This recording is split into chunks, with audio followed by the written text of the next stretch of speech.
Welcome to the talk. In today's episode, we have a very interesting guest with us. I'm pretty sure all of you, on an everyday basis, at least spend 5 or 10 minutes of your time, either accidentally or on purpose, on YouTube. And today's guest has a lot to do with this, and especially a lot to do with the entertainment stuff that happens on YouTube. I have with me on the show today Sathya Raghavan, the entertainment head of YouTube India. Welcome, Sathya, to the show. Hey, thank you so much, Danish. It's awesome to be a part of this interview with the IBT, and I'm glad to interact with your consumers. Right, wonderful. So, Sathya, the first thing when people think of YouTube in India, it never comes across anyone that there are people behind it as well. It's like, it's a platform online where you go and upload your videos, people watch your videos, and that's it. But there's a huge team which works behind it as well. So especially with regards to entertainment, what exactly do you guys do in YouTube India? Fundamentally, at the heart of what we do is actually we work very closely with our creator partners, right? And these creator partners could be like a single man comedian from any small city in India, or it could actually be a publication like yourself, or it could be a movie studio. Regardless of the shape and size of our creators, right. We fundamentally work with them to help them understand the platform better. We help them do better on the platform. Sometimes we might engage with them through workshops where it's about, maybe it's about production, maybe it's about lighting, or obviously it's about also bringing about events like FanFest to consumers. So in a nutshell, there are people behind YouTube, but the face of YouTube is really all of these creators that we will talk about very soon. Right.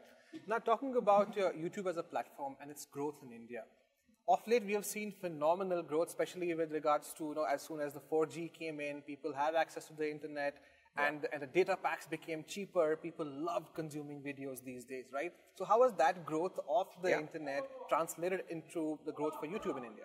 Absolutely. So it's been a phenomenal growth story over the last few years. Today, as we speak, there are more than 400 million people who are connected to the internet.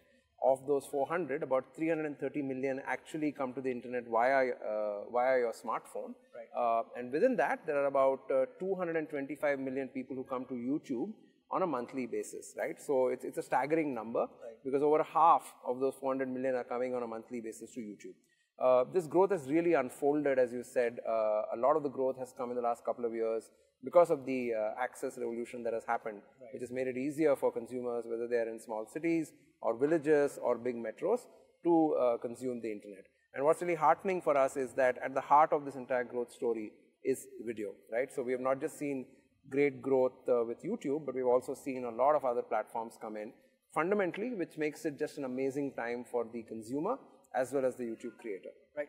So when you look at the content which is uploaded on YouTube, the number, I'm pretty sure, must be staggering, right?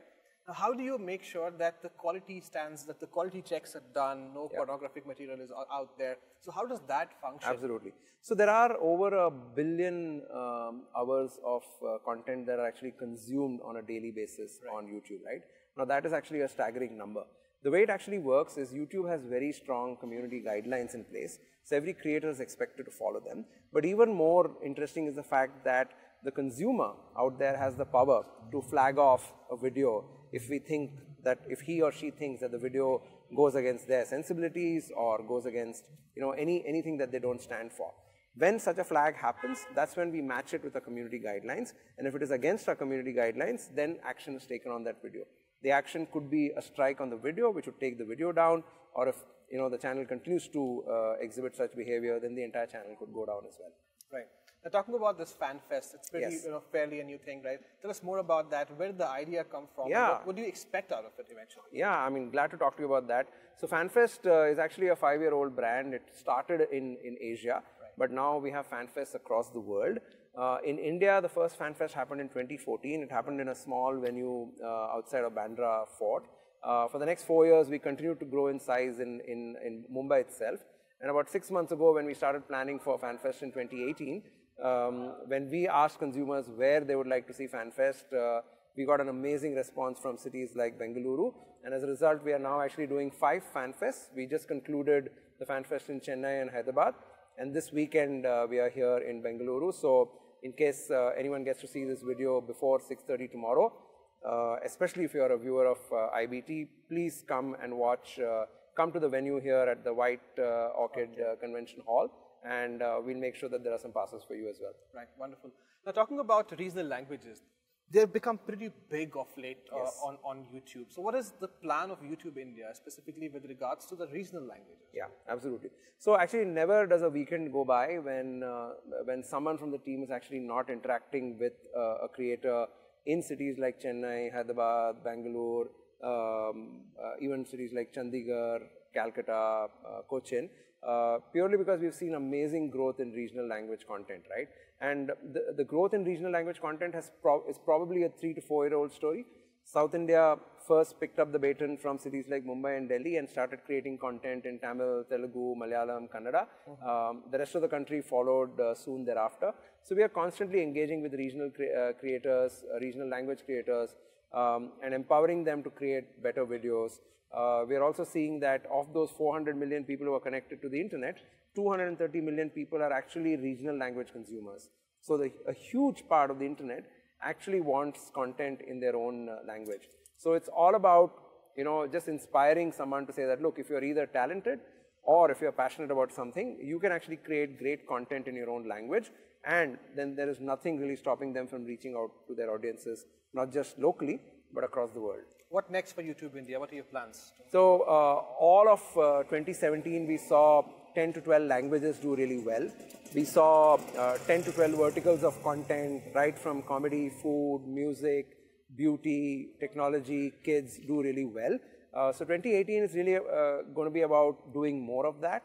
We also think some other languages in India will really kick off. And what really keeps us on our toes is actually the ability of the creator out there to innovate, right? So for example, last year in 2017, we saw the growth of dance as a vertical, right? We never really expected it to become as popular, but suddenly you will see that every other video that now comes out is actually a dance video. So similarly, we saw an amazing vertical called village food do really well, purely because now the internet revolution is not just limited to the towns and the cities, but it's also pervasive across villages. Right.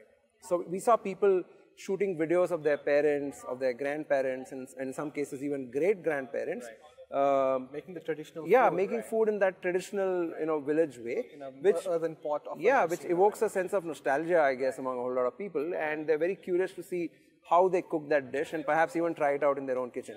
So we are constantly amazed by the creator who comes out with amazing ideas, and that kind of innovation will really continue all across 2018 and beyond. And even more interesting is the fact that I mentioned that there are 400 million users now, but all signals indicate that by about 2020, that number will be around 650 million or more.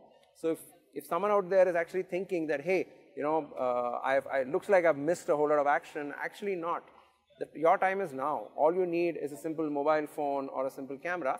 And as long as you're talented and passionate about something, you can actually be successful. And who knows, maybe in a couple of years, an IBT viewer out there might be on stage in FanFest. And he'll say, I remember that interview of Danish, and that's what inspired me. So looking forward to that. Thank you very much, Sathya, for joining us today. It was wonderful having you on the show. My pleasure, and all the best. And thank you for joining us today for this broadcast. We will be back next week with another guest. Till then, do take good care of yourselves. Thank you very much for tuning in.